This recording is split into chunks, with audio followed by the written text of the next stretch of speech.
This is WYMT Mountain News First at 4. Good afternoon, I'm Steve Hensley. First at 4, more school choice legislation could be heard by the General Assembly this year. A bill passed last year that used tax credits to fund help for families in some counties and income brackets to attend non-public schools was ruled unconstitutional. The state Supreme Court will be hearing an appeal. In the meantime, as WYMT's Phil Pendleton explains, supporters want to expand access to school choice. There are two bills that are yet to be heard in committee, and they would allow more students to attend private schools or to attend schools outside their districts, or to simply have more access to educational tools funded through education opportunity grants that are also paid for through tax credits. Last year's bill was House Bill 563. It narrowly passed, was vetoed by the governor, yet the legislature overrode that. It was then struck down by a Franklin Circuit judge. Now it's on appeal, waiting for a date with the state Supreme Court. In the meantime, supporters want the opportunities for kids to attend private schools and other educational opportunities expanded. Well, expanding the program statewide is going to be significant. When you talk about tuition assistance, we have a lot of families that have reached out to us to say, is this available in our county? And if not, what can we do to make it available? So, and anytime that we provide those tax credits, it takes away from our general fund in the state, which provides for all of our public services, not just our public schools. Under the law passed last year, the program would be capped at $25 million. It would increase that. It would also expand the eligibility to those in counties with populations of more than 90,000 people. In Frankfort, Phil Pendleton, now back to you. The legislation is House Bill 305 and Senate Bill 50. Neither have been heard or voted on in committee. Congressman Hal Rogers announced new legislation aimed at fast-tracking black lung benefits earlier today.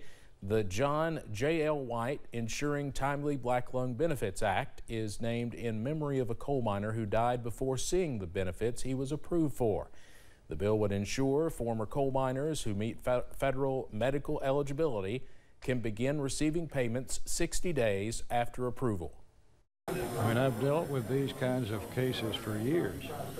40 years, and it's always the same red tape, trying to keep from having to pay the bill by the federal government.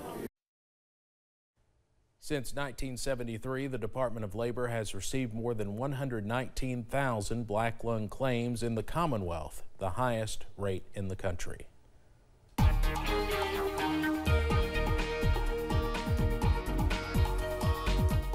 And once again, not a bad feeling afternoon around the mountains. The only thing is we're starting to see a little bit more of that cloud cover start to push in as we head through the evening hours. That's ahead of a few showers returning to the forecast by the middle of the week. High-knob camera UVA-wise, we've still got some filtered sunshine out there, but those high clouds continue to build in. Upper 50s out there right now. Pine Mountain camera, as you head over toward US 119, yes, that is still snow on the ground. Not quite melted yet. The last of it kind of sticking around there. But the rest of us, what snow? It's in the middle 60s around many of our stations right now. 66, a quite popular number. Wise is 59 is actually our cool spot. Everybody else remains in those middle 60s. Satellite and radar, we've got those clouds continuing to push through the southern sections of the area as that next round of rain continues, or the next possibility of rain continues to push through. Look at that swirl. I'm going to move that into shot here. Look at that swirl over the Arklatex area. Quite a bit of that low pressure headed our direction. You see all that rainfall heading to our south. Keep that WYMT weather app handy, though. You'll get the latest radar imagery. Of course, our forecast in the palm of your hand, and the easiest way to send us what you're seeing out there in the form of photos or videos right there on the app. You open it up tonight, it'll tell you we're down into the mid-40s as we head through the overnight. Showers return tomorrow. I'll have the full details coming up in just a bit. Steve? All right, Evan, thank you. Russia's invasion of Ukraine has forced 3 million people to flee the country since the war began nearly 3 weeks ago. Families across Europe are opening their homes to help, as CBS's Tina Kraus reports from London. Size of the room, we'd want people to sort of have as much space. Natalie and her husband Stefan are turning their living room into a home for Ukrainian refugees. Well, it could happen to any of us, couldn't it? You just don't know what's around the corner.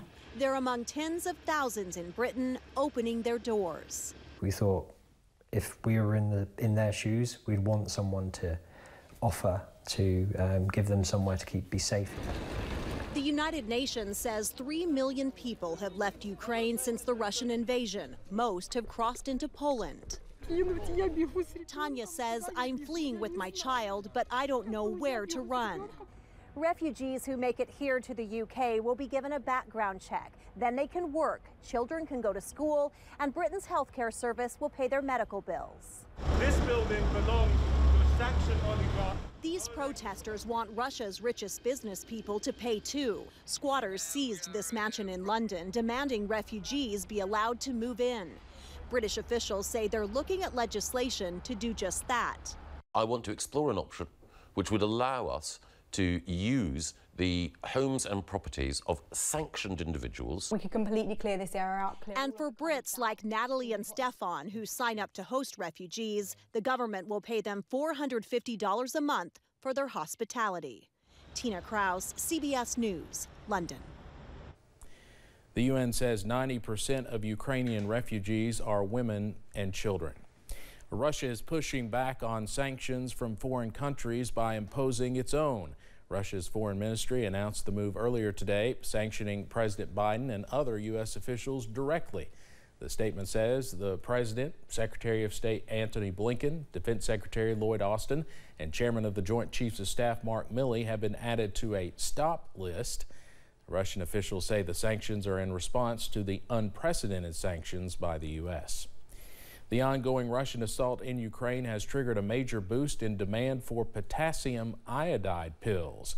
Officials say that's because some people are concerned about a potential radioactive fallout from intentional or accidental attacks that could involve nuclear weapons. The CDC says if there is such an event, large amounts of radioactive iodine would get released into the atmosphere. Potassium iodine medications can help shield the thyroid gland, preventing it from absorbing dangerous radioactive iodine. Most Americans are ready to move past the COVID-19 pandemic and get rid of their masks. A March Axios Ipsos poll says 64% of those questioned say they support the removal of all COVID-19 restrictions, a 20% hike since February. The findings are based on nearly 1,000 people who are at least 18 years old. However, 75% of those people also say they would return to wearing masks if there's another surge in infections. Well, could that potential increase in COVID-19 cases already be happening? More and more sewage systems in the U.S. are detecting increased levels of coronavirus recently. The CDC says nearly 40% of wastewater sampling sites reported at least some level of increase during the past 15 days, more than twice what it was a month ago. Now, to be clear, wastewater data cannot estimate the number of cases in a community, but monitoring this kind of data can serve as an early warning sign of increased transmission. Let's head over to Wall Street now on this Tuesday. The Dow closes up more than 599 points, just shy of 600. We'll have more financial news coming up in our next half hour. But straight ahead here on First at 4, hear why today is dedicated to raising awareness about the gender pay gap. And continuing to watch clouds increase throughout the region this afternoon. The showers look to work back in as soon as tonight. We've got the very latest on the way. Imagine yourself in a new Toyota. Nice.